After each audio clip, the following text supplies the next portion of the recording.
Okay, we're here in Apeldoorn, Netherlands, conclusion of the 2011 Track World Championships, talking with Tara Whitten, who has just successfully defended her Omnium title. Congratulations, Tara. Thank you very much.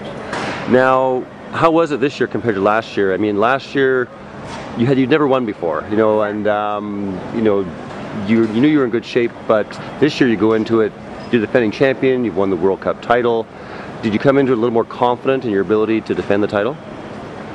Well, I knew it would be hard to defend, actually. I mean, I think as we get closer to the Olympics that the competition's getting stronger and stronger, and so I came in ready for anything, and I just gave everything in every event, and I'm incredibly thrilled to come away on top again 2 years in a row.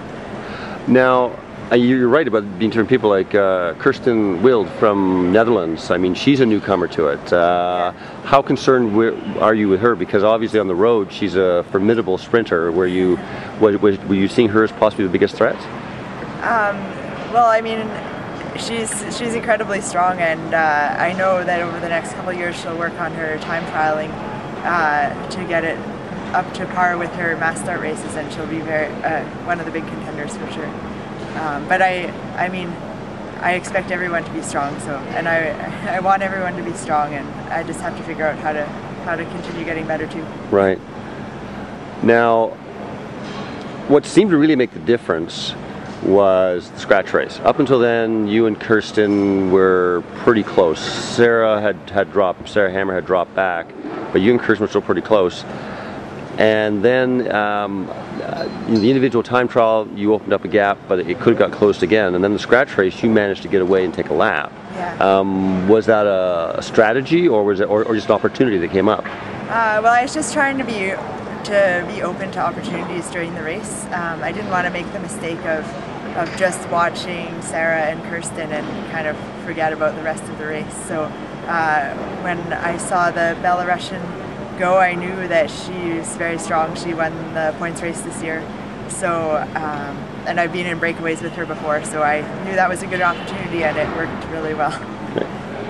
Can you compare winning this year to winning last year? I mean, obviously last year's the first time, yeah. And that's pretty special. But some people have said, it's harder to repeat, and it's got a different sort of feeling. Have you had a chance to sort of think of that? Well, I think last year I was almost too overwhelmed to appreciate it. This year, maybe I know enough to appreciate it, and it almost feels more satisfying the second time. Now, as you said, competition's getting stronger. It's like less than a year to London Olympics. What are some of the areas that you feel you're going to be working on to improve going into next year's Worlds and the Olympics? What are the areas that you feel people are going to push you the most? Well, I just have to continue working on my race tactics, watching a lot of videos, and knowing. And I feel a lot more confident this year in reading the race and knowing what moves to chase and what moves and when to use my energy. But it's still a work in progress, and so that's a big area. Also, just the 500 is always something to work on the start, and just riding it technically well, you can gain so much time. Now, I guess you put your studies on hold. You're in the middle of a PhD program. So, looking from now until London, what does your program do? Have you sort of mapped out a program yet in terms of how you're planning on building up? For training? Yes. Not for my PhD. No.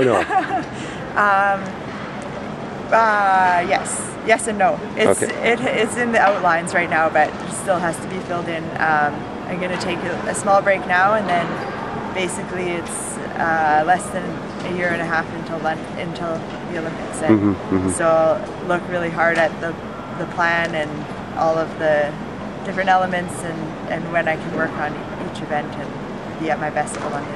Okay. Well, congratulations. Thank you.